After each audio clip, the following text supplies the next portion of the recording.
Good evening everyone, welcome to Easy Learning. Today we will learn about structure and functions of human heart. Now, human heart, it's an hollow organ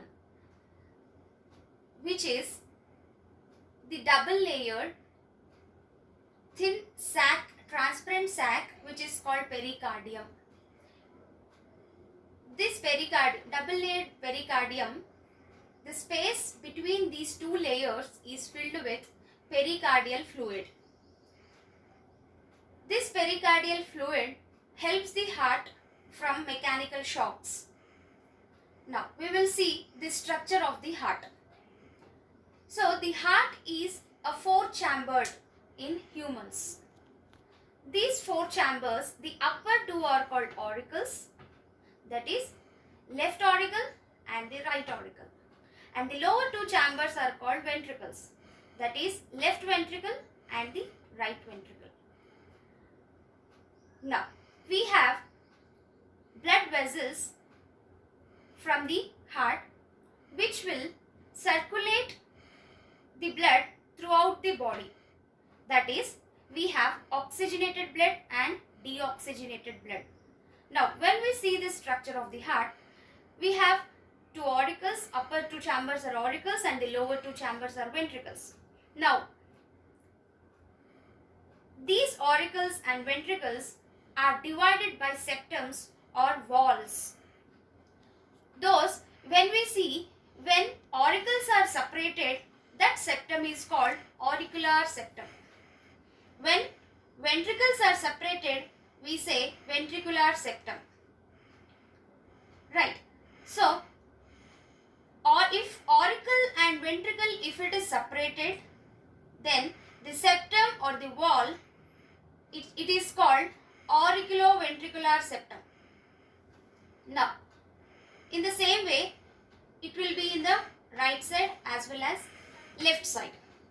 These blood vessels arise from these two auricles and ventricles, with which the blood is pumped to all parts of the body and blood is collected from the body to the heart.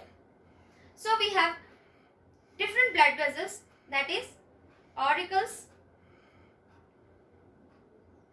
veins and arteries. So these veins and arteries, veins collect deoxygenated blood from different parts of the body to the heart. It is done through this, that is the lower part of the body deoxygenated blood is collected from inferior vena cava and the upper part of the body is deoxygenated is collected from superior vena cava. And we have ventricles. These pump oxygenated blood to different parts of the body. Now, when we say veins, that means they carry deoxygenated blood from different parts of the body to the heart. That is, they are carrying the deoxygenated blood. So, in this, when we see superior vena cava, inferior vena cava, and we have pulmonary veins.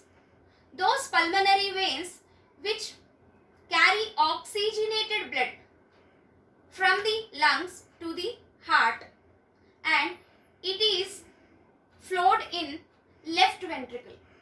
Now when we see arteries, in arteries also we have systemic aorta, right, pulmonary artery, we have coronary arteries. In this, the exception is pulmonary artery. Now systemic aorta, this aorta which will distribute oxygenated blood to different parts of the body, but the exception for this pulmonary artery is it carries deoxygenated blood from the right auricle to the lungs, and this pulmonary artery is divided into right and left. That means it will connect to the right lung and the left lung, and the deoxygenated blood is pumped into the lungs for oxygenation. Then this is brought back to the heart, that is oxygenated blood is brought back to the heart by the pulmonary veins. So this is a simple way of understanding the structure of the heart.